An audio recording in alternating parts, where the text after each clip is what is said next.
Thank you very, very much. I'm really delighted to be here. Do I need any signals about whether I'm being heard? Everything okay? Sound-wise? Okay, great. I'm also, for like the third time in my life, going to be using a PowerPoint presentation. So if you see me in distress at a given moment and can make some gestures about what I should be doing, I'd be enormously appreciative of that. Usually as a political philosopher, I write papers. No one made a gesture.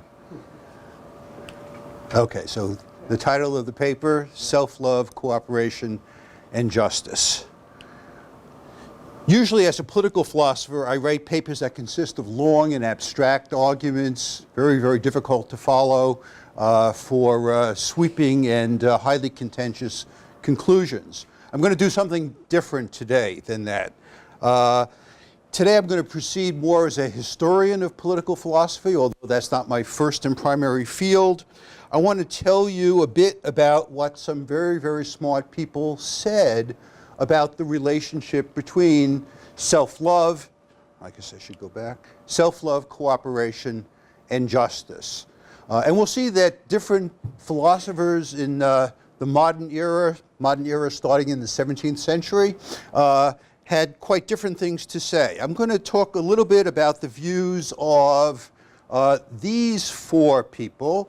The first is someone you've probably least likely to have heard of, Hugo Grotius, a great Dutch thinker of the early 17th century. I'm going to also talk about David Hume, our representative of the 18th century, and one of the subtexts of the paper, which I hope you'll enjoy and see, is how much of what Hume is famous for developing actually comes from this earlier writer, Hugo Grotius.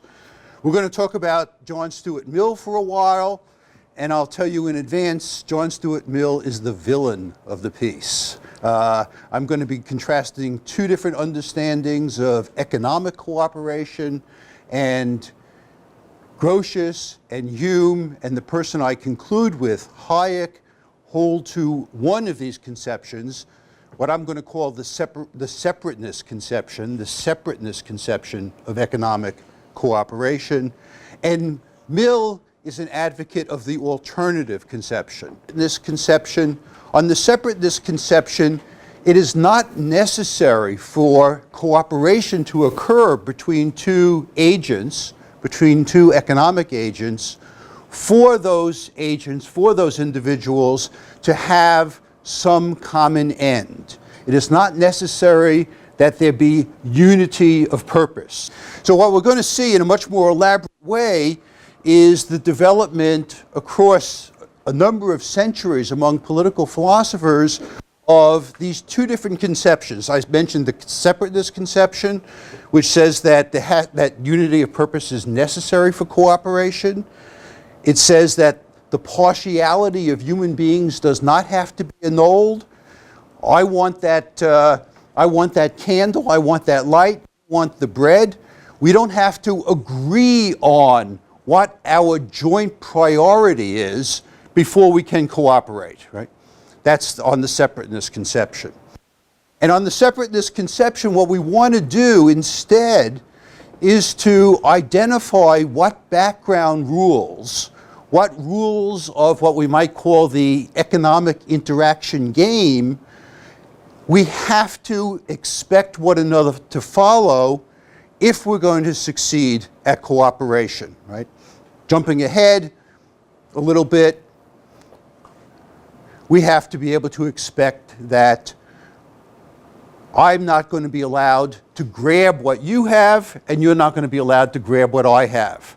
We have to expect that if I get something from you as a matter of a contract or an agreement, it's going to be recognized as my rightful property. So there are certain very background sorts of rules that we have to, in some sense, have in common, but we don't need, according to the separateness conception, to have substantial purposes or ends in common.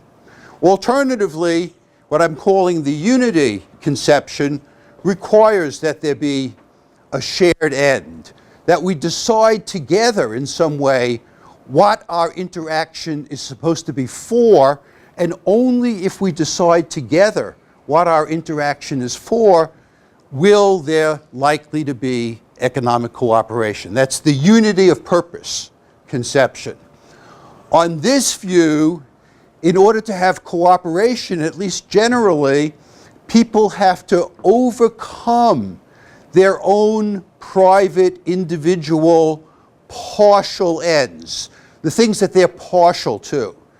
I may be partial to getting that light in the hut. I may be partial to my child getting some food, right? You are partial to getting some of that bread, and you're partial to maybe getting some clothing for your child. On the separation conception of cooperation, we do not have to overcome that partiality to our own individual ends in order for there to be cooperation. On the unity conception, and we'll see this illustrated in Mill, on the unity conception, we have to first agree on what we both should be promoting, and only then is it likely that we'll be able to engage in cooperation, in economic cooperation in particular. Okay, so I've given you maybe a little bit more of this than I intended to do at the very beginning.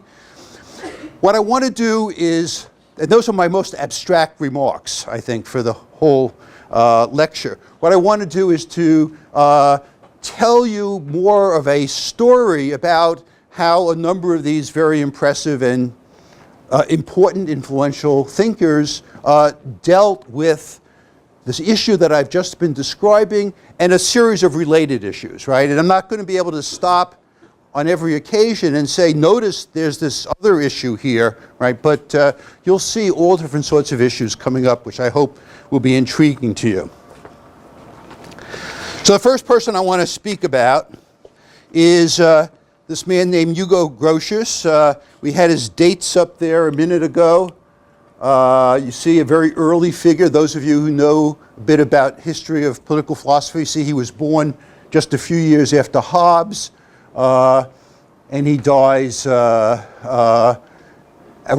just before the end of the 30 Years' War in Europe. Very interesting guy. I can't tell you all the great stories about him. He was convicted for treason at one point in his life, was given a life sentence, escapes from prison by being hidden in a basket, which was supposed to be full of books, goes off and becomes the Swedish ambassador to France, all sorts of neat things. I'll tell you more about him if we have time during discussion. He writes a book in 1625 called The Rights of War and Peace. I was just mentioning that in the modern English edition, or the recent English edition, it runs a bit over 1,600 pages. It's a really light read. You really want to curl up with it at night sometime. Very, very ambitious book. There's an argument that he's the first modern political philosopher.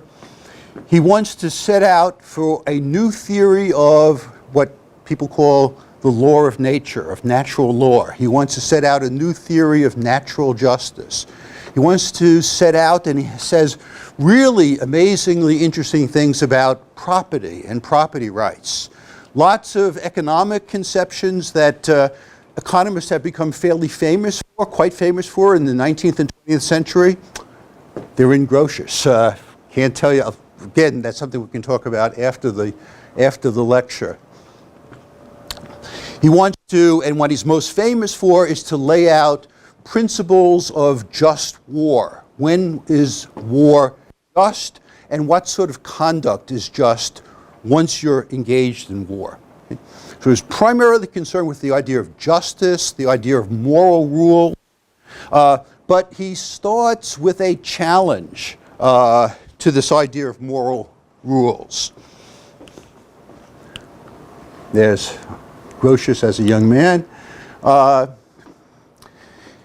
In the 17th century, and I think this is an important part of the beginning of modern philosophy, there's a great deal of interest in the Greek skeptics, people who are skeptical about knowledge, but here people who are skeptical about the idea that there's any correct moral principles, that there are any correct principles of justice.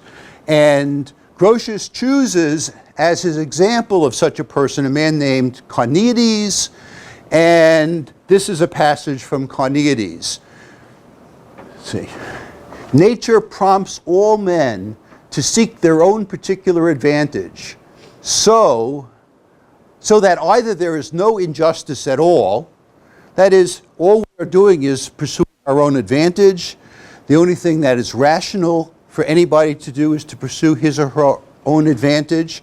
That's the whole story, right? And if somebody comes along and starts talking about what's just or unjust, they're talking about a fiction, something that doesn't really exist. So Carneades says either justice doesn't exist at all, or maybe there is something called justice, but if there's something that's called justice, sometimes it's going to tell you not to act in your own advantage, and that's stupid, right? So there might be justice, right? But if there is, it's folly to pursue justice, right? So this is a profound challenge to Grotius, who says, I want to spell out what the character and basis for natural justice is. So he has to respond to this. And the response, notice what we're going to be seeing here. Remember, a while back I said there's this notion, this separation notion of cooperation says it's perfectly okay for people to have their own separate ends. It's perfectly okay for each of two individuals to be guided by their own individual conceptions of what they want to achieve. I want light in my hut. The other party that I'm in contact with wants some bread to consume. Two separate, individual, distinct goals. We will still get cooperation, according to the separateness conception, if there are some background rules, some things that we might very well want to call principles of justice, which we each expect the other to abide by, right? So if we approach each other in this sort of situation, and we both expect both of us to respect the property rights of the other, instead of fighting over the candle and fighting over the bread, we'll make a deal, right? So the cooperation that emerges depends on there being certain sorts of background general principles that people are at least fairly strongly disposed to abide by. Okay? So Grotius says, well, you know, I don't deny the importance of the pursuit of personal advantage, but I think there's something else that's present in human interaction, another type of motivation that characterizes human beings. Okay? And he calls this other type of motivation the desire of society. Sometimes it's the desire for society, right? He says, what is the desire of society? At first it might sound, given the context, as though he's saying, you know, people are interested in their own particular ends.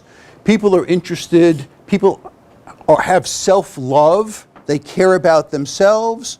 But there's this, someone might say, think he means when he says there's a desire of society, someone might think that he means, aside from self-love, people really love everybody else as well. People really care about lots of other people, right?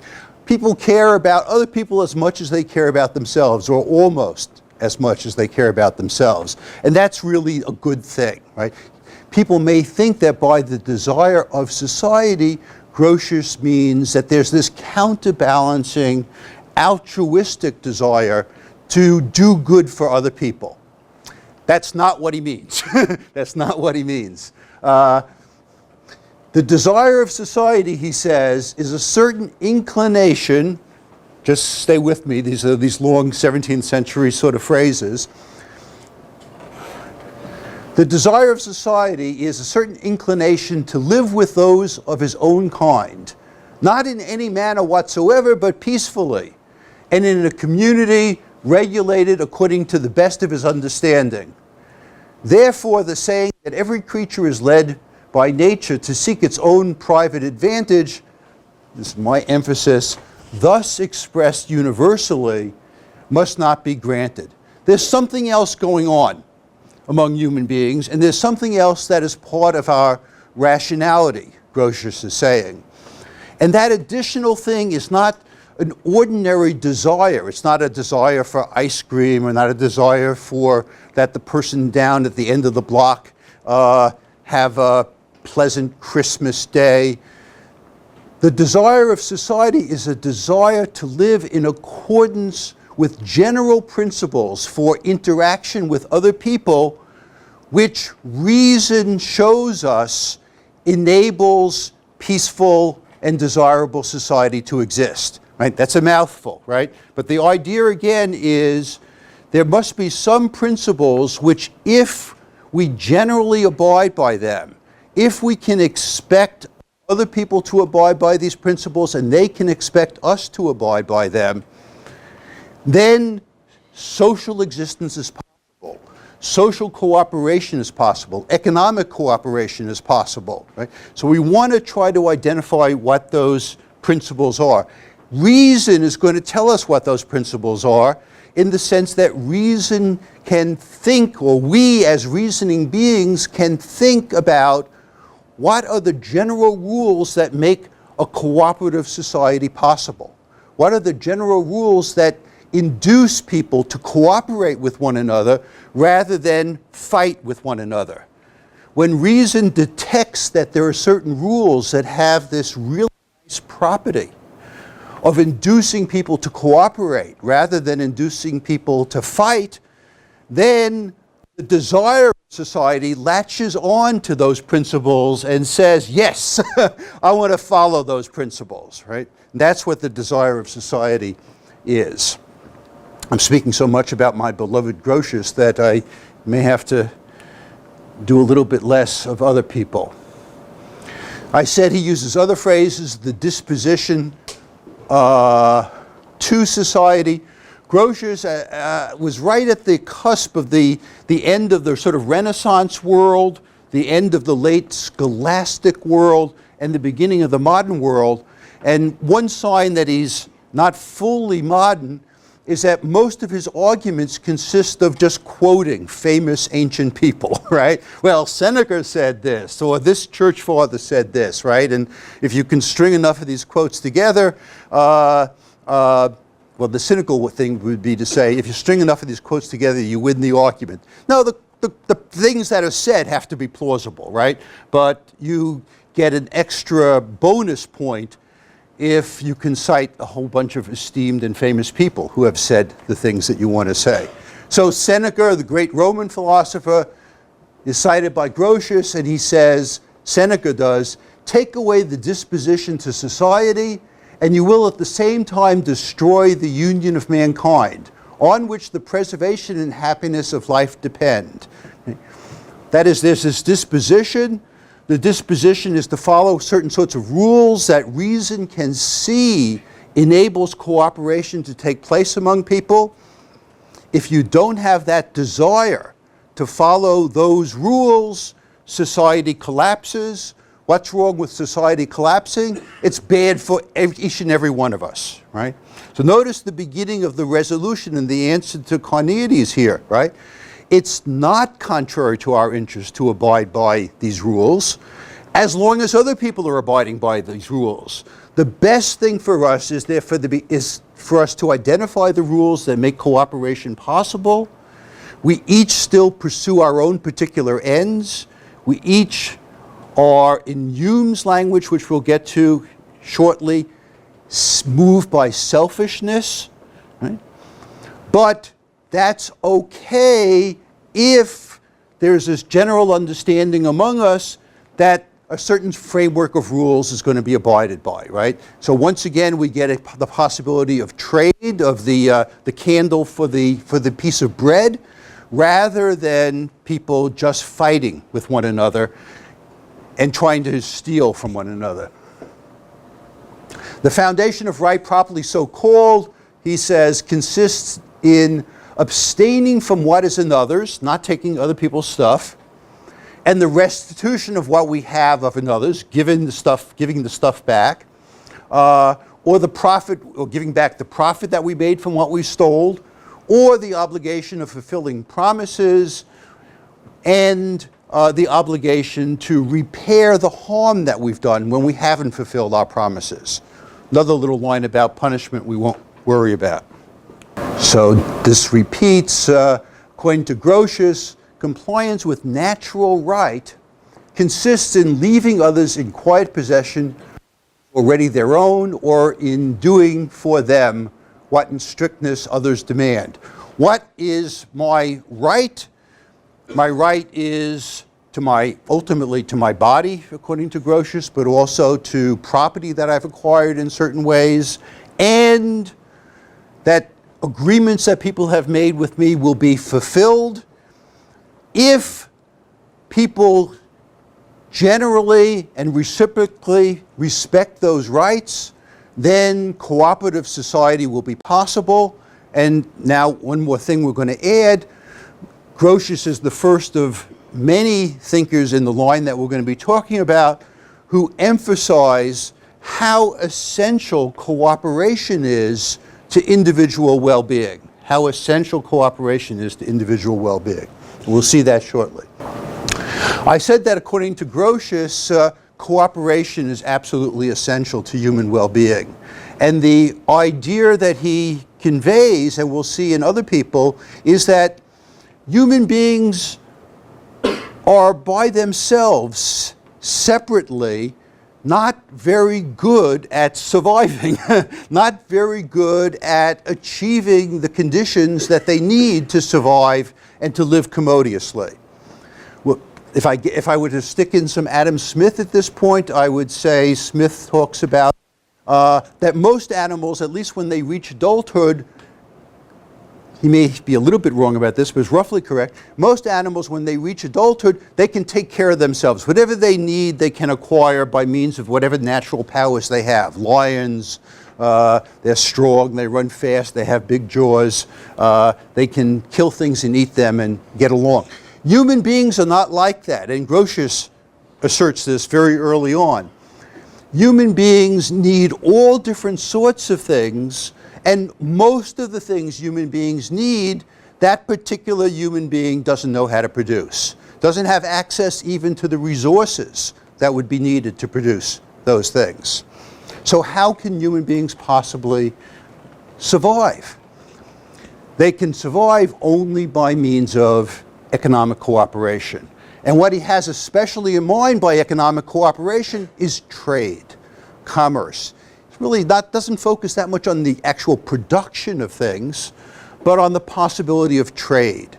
And there are a whole series of passages in Grotius where he quotes, I don't have it here, a variety of church fathers. Amazing to me to see this. Maybe just some prejudiced view I have about church fathers, but church fathers who say, you know, you want the real proof that there's a benevolent God? Here's the real proof that there's a benevolent God. God made the Mediterranean Sea. Why does that prove that there's a benevolent God? Because all around the Mediterranean Sea, there are different nations. And some of these nations are rich in one resource. Some of these nations are rich in some other resource. Some of these nations have developed the skills to convert those resources into goods that are commodious for human life. Other nations have learned how to convert other resources into things that are beneficial to human life. The Mediterranean enables all of these nations to trade with one another, right? What could be better for human life than trade? And what, therefore, could be a better proof of the existence of a benevolent God, that God has created the Mediterranean so that people can trade readily with one another. So according to Grotius, the very principles that reason identifies as the principles that we need in order to have cooperation with one another are the principles that enable trade and commerce to flourish. We want there to be trade. We want there to be commerce. We want people to be free to engage in trade. A great deal of Grotius's earlier arguments are arguments for freedom of trade across the globe against the Spanish and the Portuguese, who are excluding the Dutch from trade in Asia. So we want those very same principles we've been talking about. Principles of property, principles of contract, principles that say that if you've welched on a deal, you have to make it up. If people can only be sure that those principles will be generally abided by in the world that we live in, then people will be productive, people will trade, and human being will be satisfied. So a major part of the answer to Carneades is it's not folly to follow the principles of justice. It's not folly to follow the principles of justice, at least when other people are also prepared to follow the principles of justice. When other people are also prepared to follow the principles of justice, the thing that is most advantageous to each of us is to ourselves follow the principles of justice. Those principles of justice are property, contract, restitution for harm done. So this is Mr. Grotius. So Hume is writing in the beginning of more or less in the beginning of the 18th century. These ideas come from a treatise of human nature, and that was published in different parts. This part is from 1740. And again, you'll see a lot of the same ideas. And one of the themes of the talk is not just that cooperation is possible even among people who don't share ultimate ends, but is possible only if they do share certain sorts of principles, right? But also, cooperation is of incredibly vital importance to human beings. Hume has a bunch of passages which actually are very, very much like Grotius. I was amazed when I saw the similarities. Hume's story is this, cute. He says, well, look, there are, except for human beings, animals fall into one of two categories. One type of animal has very extensive natural needs, like lions, right? A lion needs 10 pounds of meat a day to survive. But lions have extremely robust means of satisfying their needs, right? They've got teeth, they've got claws, they run fast, right? Okay, so that's it. There are other sorts of animals that have very modest means of achieving their ends, of satisfying their needs. Like sheep, what can sheep do? They can sort of walk around and they can get their mouths down to the ground. That's about it, right? But all they need is grass, right? So in both cases, there's a type of fit between the natural needs of the creature and the natural means that they possess. Human beings, Hume says, are the great exception to that. In man alone, there's an unnatural conjunction of infirmity and of necessity. Maybe you observed, okay, what does that mean? Right. In man alone, there's tremendous necessity for for many different things, but very little natural means. We don't have sharp teeth, we're not very fast, but we need shelter. We don't have nice fur, right? We don't have not like turtles which carry around our houses on our back, right? So we're basically helpless or almost helpless as individuals, according to you. What is the remedy that is distinctive to human beings? Cooperation, right? By cooperation, human beings not only achieve equality with other animals, but vastly surpass them in terms of capacity to stay alive and to live comfortably. But Hume, in a way, returns to the Carneades problem. Okay? Hume says what we see is how desperately human beings need cooperation in order to survive, in order to prosper. But our natural desires may not be conducive to cooperation. Now, Hume says there are two natural desires that we have. One he calls selfishness, the word maybe self-love. And the other is what he calls limited generosity. He really means localized benevolence. So I care a lot about myself. Each of you care a lot about yourselves. It could be that each of us cares more about ourselves than we care about any other one person, or maybe there's one or two other people we care as much about.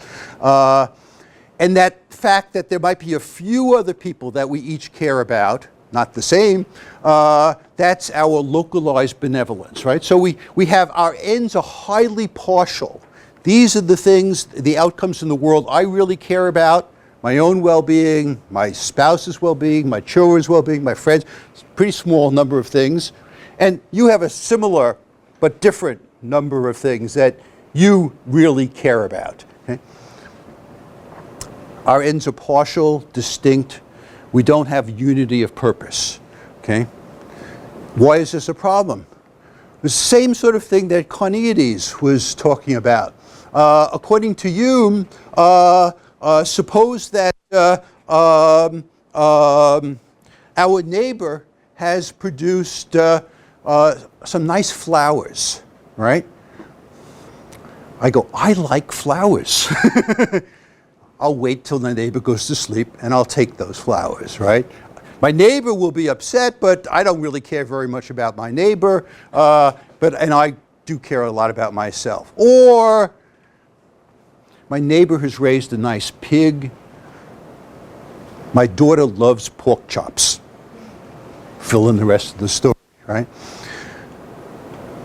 It's not just my selfishness that might lead me to act in a non-cooperative way, right? An aggressive way towards my neighbor, right? But even my limited benevolence, but the concern I have about my daughter, right? Similarly, these types of motives, according to Hume, are going to be disruptive of all sorts of possible mutually beneficial exchanges, right? Example I have in the paper, if I were reading the paper, is you pull up to the drive-through window at McDonald's, right? And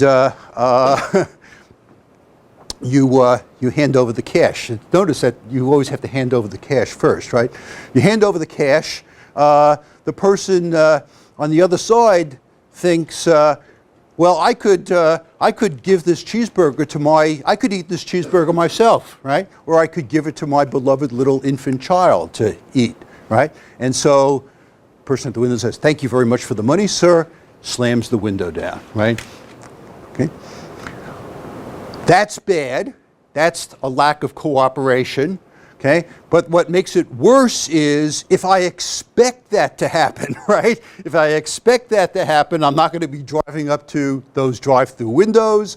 I may not be trying to earn a living because every time I try to spend it, I get messed up in this sort of way, right? Similarly, of course, if the institution changes a little bit and the cheeseburger is handed over before the food, right? I go, thank you very much, and I drive off, right?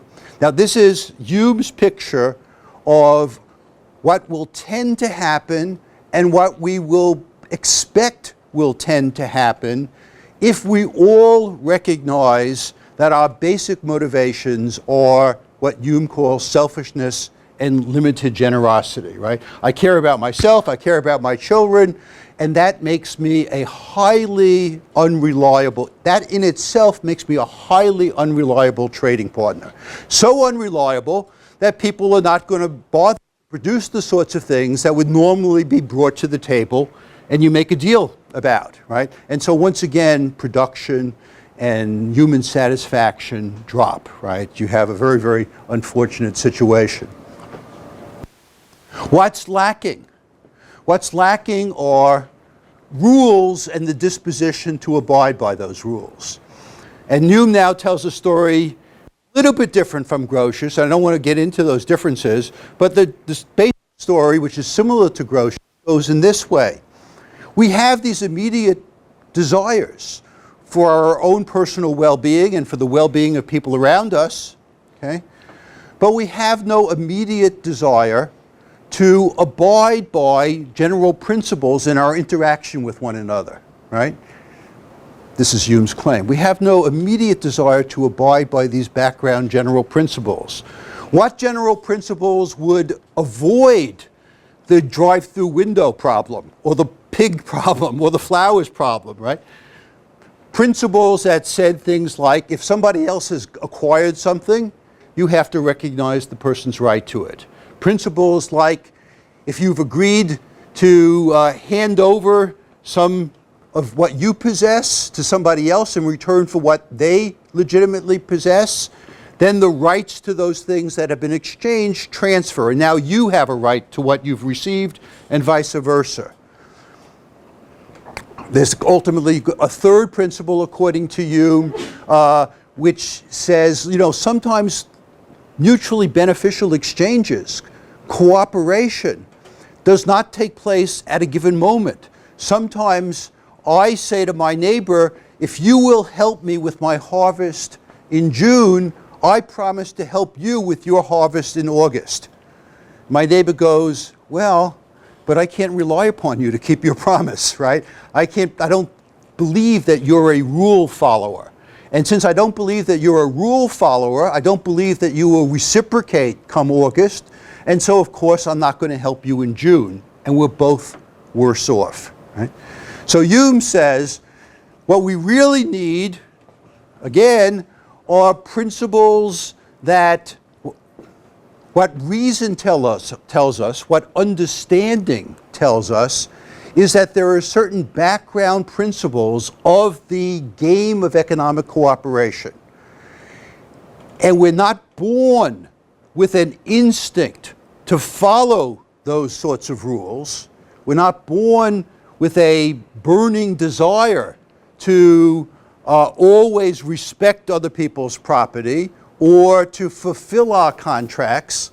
But what reason tells us is that if only in general we did follow these rules, rather than our being worse off, rather than our passions being frustrated, our passions would be more fully fulfilled. Okay? So when our passions become informed by the insight of reason, that what we really need to fulfill our passions, our desires, is cooperation, and when we see that cooperation depends upon our generally abiding by certain sorts of rules that make commerce and economic interaction feasible for all of us, then we develop a type of second order desire to follow these principles of justice, right? And once again, this is a type of answer to Carneades, right? It's not folly to follow these general rules, even when we're tempted to violate these rules, because as long as people in general are following these rules, we're all better off than we would be if we were directly pursuing the satisfaction of our passions. People see the difference between the two? No. I think I have to move to the, have I let the cat out of the bag if I say the villain of the piece? John Stuart Mill. Okay. There's the great Adam Smith. There's Mill, okay?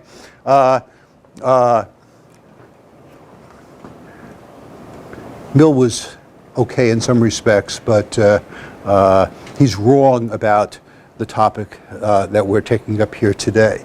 So Mill is our representative of the 19th century. I gave you his dates a while back. I can't really remember. Died in the 1870s. And you all know that he's the author of Utilitarianism and On Liberty. In utilitarianism, Mill takes up this question of how is cooperation possible, right? And he gives what I described earlier as the unity answer. Cooperation is only possible if people learn to care about one another as much as they care about themselves. Here's what he says. Mill held that all cooperative interaction, that is not a matter of a master ordering his slaves around. That would be a kind of unattractive cooperation if it's cooperation. Depends upon the cooperating parties having the desire to be in unity with their fellow creatures, right? So I want that, I need that candle to light my hut, right? And you would like some of that bread that I possess, so you can have that for dinner. Well, we're not going to exchange, we're not going to cooperate unless there's unity of purpose among us, right? I think on the surface it's an implausible view.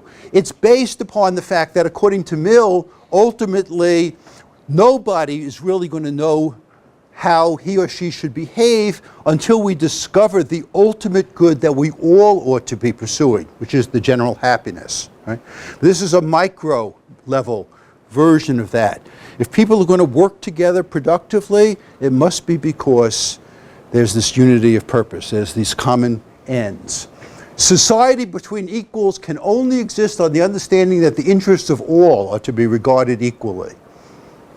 Cooperation will occur only insofar as each individual never conceives himself otherwise than as a member of a body, right? Like, so, you know, different people are really parts of a single organism is the idea here.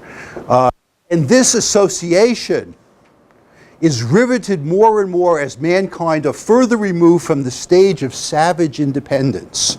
So at a certain stage of human existence, we had a type of independence, but it was savage because we didn't have unity of purpose, because we didn't all aim at the very same thing that everyone else is aiming at.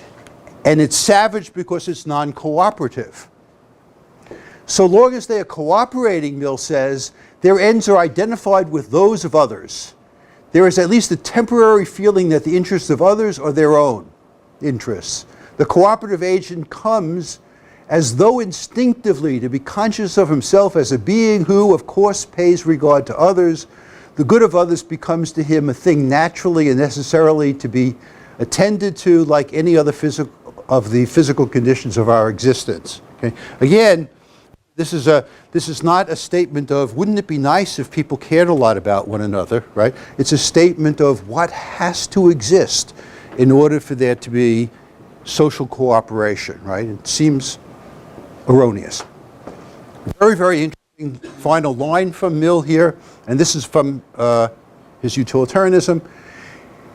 The alternative to unity of purpose is for each individual, now the quote stops, is for each individual thinking of the rest of his fellow creatures as struggling rivals with him for the means of happiness, whom he must desire to see defeated in their object, that he may succeed in his, right? So unless we have this joint purpose, unless we are all seeking the same outcome, right, then if that's not the case, if people are preserve and retain and act upon their own particular desires and ends, then we have to think of them as our rivals and think of them as people who have to be defeated if we're going to achieve our own ends, right? So that's Mill's advocacy of the unity conception. The man in the 20th century who most systematizes and develops in many subtle ways the insights of Grotius and Hume and people like Smith was F.A. Hayek. I've sort of indicated my prejudices here by giving you a picture of Mill, right, where he's old and ugly. There he is. And Hayek, most of the pictures of Hayek make him look kind of old and forlorn, but here he is as a good-looking young man. 1899 to 1992, I think, for Hayek. And I just want to conclude by talking about some of the things that Hayek says. So, first of all, against Mill, Hayek argues that there isn't any common end that all individuals in society should devote themselves to achieving. There are many, many different sorts of people with many different sorts of distinct ends, and it's an error to think that human beings should be what Hume called new molded into different sorts of creatures, right? Creatures who are all devoted in some hive-like fashion to some single end. So Hayek rejects the idea that there's some common end that everyone ought to be devoted to. There's no such common end for central economic planning to aim at, according to Hayek. But here are the two key passages that I want to mention. According to Hayek, what are the rules of justice? The rules of justice create an order even among people who do not pursue a common purpose. The observance of the rules by all will be important for each because the achievement of his purposes, that individual's purposes, depends upon it. Okay? Each individual's purposes and his achievement of it depends upon this order that is created. What is the order? It's the order that I was referring to earlier, that a certain sort of pattern of interaction exists among human beings when each of those people are confident that they can rely upon others not to steal their property, to fulfill their contracts, to make reparations for wrongs done.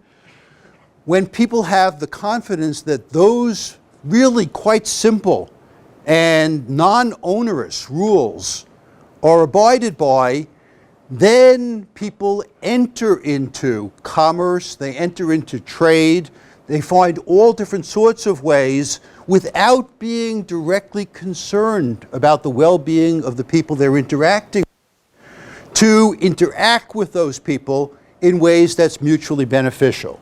So these rules of justice of the Grotian and Humean sort, again, create an order even among people who do not pursue a common purpose.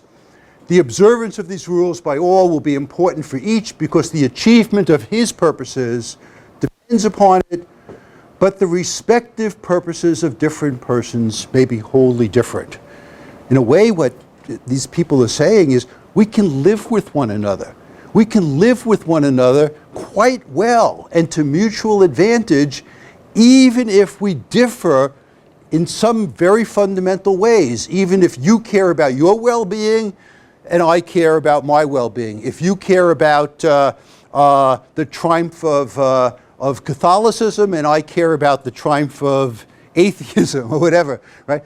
We can have these fundamentally discrete ends and still live at peace and to mutual advantage with one another as long as we recognize that there are certain sorts of rules that it's in all of our interests to abide by because they make cooperation among people who don't share ends possible. Right?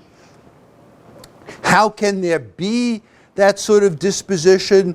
Well, very strikingly, Hayek says, you know, aside from the particular ends that people have, there's something else about people, something that Grotius seems to have been pointing to when he talked about the desire of society.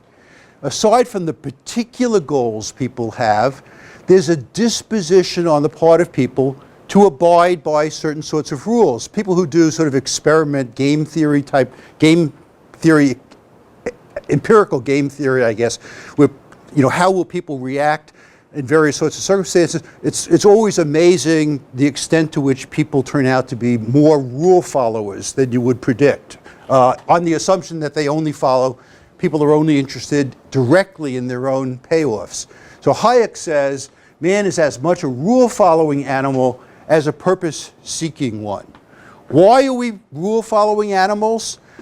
I think there are good philosophical arguments for following certain sorts of rules, and in this way I'm not a Grotian or a Humean, but part of the explanation, certainly in Hayek's mind, is, look, rule-following is crucial to human cooperation, and therefore crucial to human individual well-being.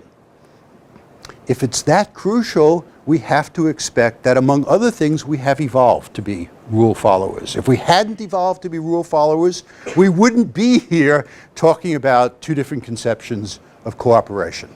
Thank you.